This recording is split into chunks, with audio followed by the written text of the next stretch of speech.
They wanted to see who we were. If we didn't, then good luck getting the job. Good luck graduating from the academy. Good luck getting into the academy.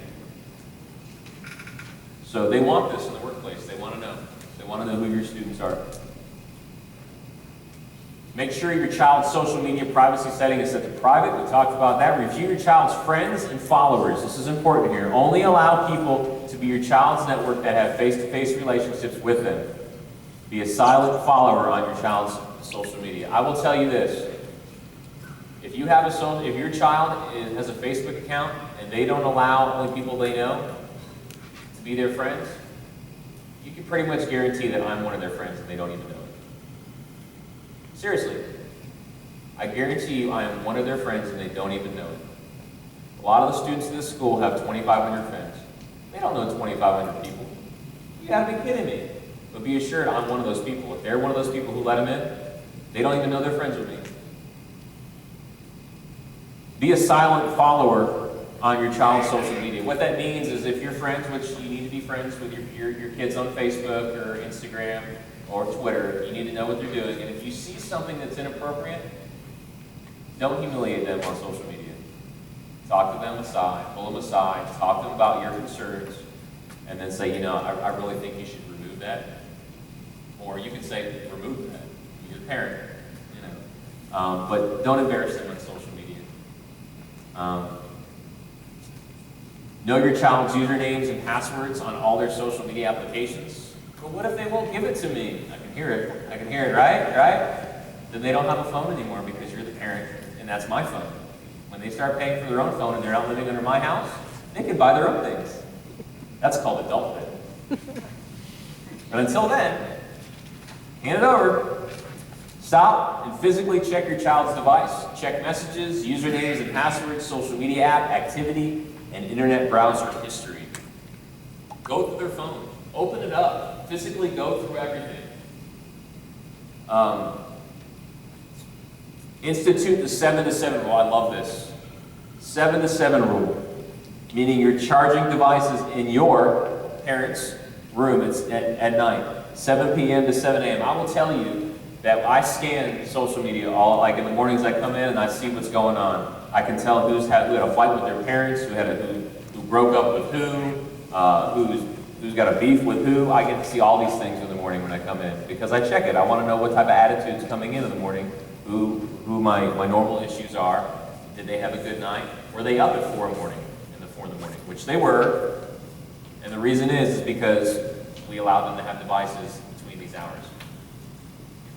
Turn on parental controls on your child's device, but also on the home Wi-Fi. Make sure your Wi-Fi is protected at home. If you have internet at home and you have a Wi-Fi service, meaning you're not plugging in that Cat5 cable, make sure that there is a protector, there's an encryption on your Wi-Fi. If you don't know what that means, call your service provider. They will walk you through it. If you have Bright House, they'll walk you how to do it. They'll walk you through how to set a password. It's going to sound naive, but I'm not say it. I feel like my kids would think that was invading their privacy. They don't have privacy. Don't give them any. You give them, they only get what you allow them to have. I know, and it's hard. I know it's hard. Absolutely hard to tell your kid no. Because we want our kids to have everything. We want them to feel like they're as good as everybody else. They're not missing out. But the truth of the matter is, remember the wolf. Don't forget the wolf.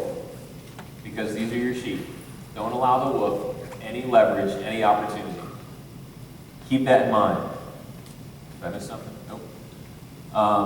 Install applications that filter and help monitor inappropriate content to your child's devices. Again, the website I gave you, it's got a top 10 list. Discuss the steps of handling rude and threatening messages. Document, report, block. That's a good thing. Document, report, block. If you think that you're being cyberbullied, and even as parents, it's not just a child statute. It's for adults. It's for everyone. If you feel like you're being cyberstalked or abused online or bullied, document, report, block. Okay? Discuss how to deal with bullying. Discuss how to deal with it. Give them the tools to resolve it at their level if appropriate. A lot of this, as you can see, is I'm giving you these tools because I can talk till I'm blue in the face to students, but you see them a lot more than I do. And you have more influence than I do, because you control their data. You control their phones. You control the things that they have in life. And a lot of times we don't, as parents, feel like we have that control, but we do. You have that power. You need to use that power, exercise that power. And check that website for updates and so forth, upcoming workshops. I want to give you a couple of apps to look at. I can't endorse any specific app, but I want to give you something to think about. A lot of these apps are $5 a month. And what they do is they monitor your student's device. Mobile Watchdog is an excellent one, My Mobile Watchdog. And basically it gives you a timeline. It tells you when they're on. It tells you, this one actually will track their kick, their instant messages. It tells you who they call. It'll tell you what other applications they have on their phone, even if it's hidden. Another one, Family Tracker. This is if you want to know where your husband's going at night. No, I'm just kidding. It's a joke. I like it. Just another app that keeps track of the whole family. Sex offender search. There's a free one. If you go to the sheriff's website, there's a free search. You can see, type in your zip code, but this also is an app for that. Kids Place, it's more of a kiddie one. It requires a PIN for security purposes on their phone, so they kind of know it's there. Just another one. And then a parental control board, very similar to the My Watchdog one. Again, I don't want to endorse any single one, but these are just a kind of a plethora of different apps for parents. This is a resource I want you to write down. This is a book, Parenting in a Digital World, by Clayton Cranford. He is a deputy in California. And he wrote this book, and in the book it tells you, for those of you who may consider yourself to be social media challenged, as far as privacy settings and all this and that, this book tells you how to go through everything, how to set privacy settings on social media, on phones, how to go and set to privacy checks, make sure everything's good to go, in all types of different social medias, and also has some great tips in there. If you go to that website, Cyber Safety Cop, there is a sample contract in there that you might want to do with your child, your students. Customize it, copy and paste. He's happy to let you use whatever you want in there. Train a child in the way he should go, and when he is old, he will not depart from it. Parents, be sheepdogs. Don't allow the wolf to prey on your sheep. If you have any questions, you've heard anything or seen anything today, and you need some answers to, please feel free to contact me. My email. I'll put it up there in a second. Just a reminder that Crosswinds, Eric's over there, Pal is here, and Taylor for Teens. Taylor was a beautiful, beautiful 15-year-old girl. She went to Meadow Lane Intermediate, and here at Central also. And she also went to Melbourne High School. She cheered for West Melbourne football. On September 26, 2010, tragically she took her life. And so her grandmother and family have this wonderful, wonderful, wonderful organization, Taylor for Teens. It brings awareness to teenage suicide, to the problems of teenagers, and offers excellent, excellent resources.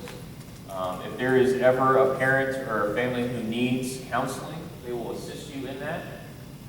So please take a pen, take something, and Pam would love to talk to you over there. She would love to do that. BAM is the last thing I'll bring up. BAM is, I was hoping there'd be a sheriff deputy here tonight, but BAM is the new Reward Attitude Modification. We've all seen Scared Straight or heard of something like it. This isn't Scared Straight, they're not allowed to do that, but it's similar to it. They take them into the setting, it's a 12-hour program. They go into the jail, they experience what it's like, they get some teaching and so forth, but it also includes parents also.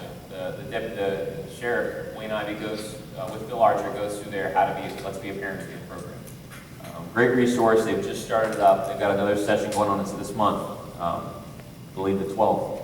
But they do it for boys and girls 10 and up to 18.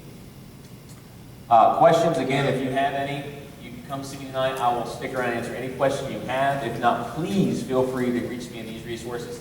On your table, you were given a survey. This is to help me basically find out what went well, what needs some work, and I want to do this at least 3 more times this school year on different topics for you as parents and on issues related to students. So help me with those, what things you need to hear, what you want to hear, what you're interested in, and thank you for coming.